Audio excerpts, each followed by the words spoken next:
Number one job of a quarterback is to win. So excited to get that first win under his belt. And then next thing is improvement. And that's what young players do. Certainly young quarterbacks do. You get one game better, and that's just from working at it. So that'll be our focus. Are there things that he can do better? Absolutely. We've already talked about that with him. He has the mentality that he will, make the adjustments to the speed of the game, make the adjustments to what people are giving us to make those improvements. We're joined by CBS Sports NFL analyst Brian McFadden and Emory Hunt. As the Browns saw enough to let Shedeur take the reins another week, or at least want to see what they have for their future. But B, how does he build off of his first start now going into this game against the 49ers? Well, continue to play with a lot of energy. That's what I love with Shedeur in the lineup. He improved the morale of the entire team. Just watching the sidelines while the offense was on the football field made me feel like they believe in Shedeur Sanders. So that's one thing, continue to build on that morale, but play with confidence. We saw some pretty good throws last week against the Raiders. Continue to build on those throws. Make the routine plays happen routinely. That's what we want to see from young quarterbacks in terms of the maturation process for them being in the starting lineup, and just make the right decisions. The only mishap I saw that was a big mishap, thrown into coverage, giving the Raiders a turnover. Granted, your defense bailed you out, but those are things you cannot allow to surface against a better opponent in the San Francisco 49ers.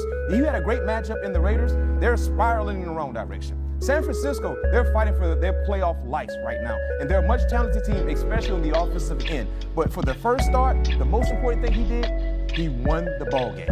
He was one of the reasons why they won. Continue to build on that, fine-tune some of the little things that I talked about. He should be okay. I love that you said he was the reason why they won. If you look at the other two games they won this year, Joe Flacco was the quarterback when they beat Green Bay when they came back. The game against the Miami Dolphins with Dylan Gabriel was the starting quarterback. It wasn't about Dylan Gabriel. The defense scored in that one, and that's something that he also was able to benefit from because he didn't throw a touchdown in that ballgame. Shedeur actually threw a touchdown pass and got them in position to score a touchdown. So my biggest takeaway for him going into this, from last game to go into this game, you have to put points up on the board.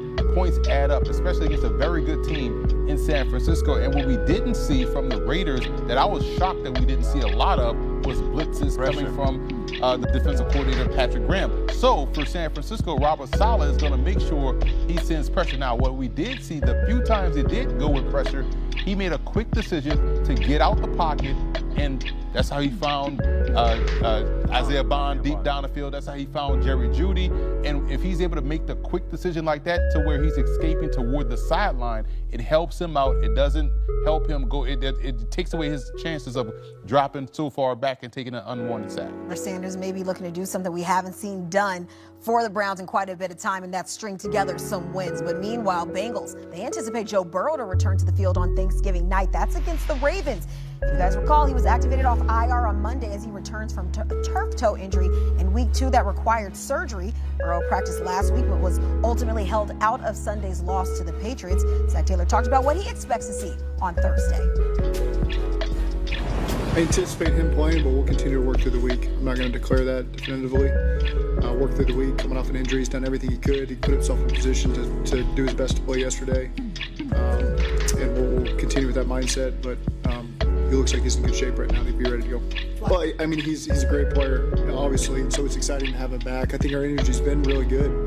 I don't feel like that's been an issue for us, and you see the way the team fought there till the very end, trying to get stops in all 3 phases and score points on offense. And so these guys fought tooth and nail, played with really good energy. But obviously, when you got one of the greatest players in the world coming back, that's another boost on top of that. And so, when we do get Joe back, it'll be exciting to watch him go out there and play. And I'm sure it's energy for everybody involved.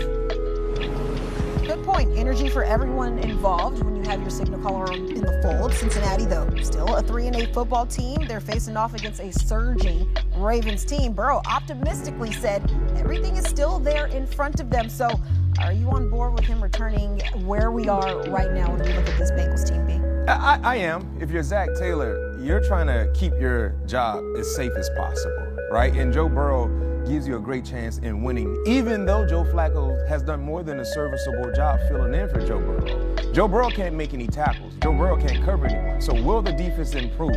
But for Zach Taylor, your star quarterback is cleared and ready to go. You allow him to get out there. And the last time we saw Joe Burrow against the Baltimore Ravens, he had a field day. right? He had an unbelievable game in 2 outings against Baltimore. Not to mention, if you have Joe Burrow coming back, guess who else is coming back? Jamar Chase as well. Right. So now you get 2 outstanding playmakers back in your offense to improve your chances to win this ball game against a divisional foe. And they're quite behind in terms of the win-loss column. But you know anything can happen in the blink of the eye, especially in the AFC North. So with them, if he's clear, put him out there. Let's see what he can do. That's great. Does Joe Burrow play defensive tackle? I literally just said that. He didn't hear my play nickelback, sandback, or strong side defense. None of this helps them against Baltimore, guys. I love that the offense is doing a great job, but man, Burrow is Burrow. We appreciate that. But this is about their defense and their to stop somebody. And because Baltimore is playing their best ball right now, just like it looked last year. Defensively, they're playing their best ball. Now let's extrapolate that defense that Baltimore plays against this offensive line. Does Burrow play guard or offensive tackle? He doesn't. So none of this helps Burrow or the Cincinnati Bengals. So I like that he's back out there, but I don't want to see him go out there and have another injury that sits him down for longer than he should be. It's a beat-up team. Obviously, they have some holes, they have some voids they need to fill, especially when it comes to the health part, but they will have their starting quarterback as of now under the fold on Thanksgiving. But meanwhile, so let's stick with the quarterback position because J.J. McCarthy, he is in concussion protocol after reporting symptoms to the Vikings training staff on the flight home from Green Bay.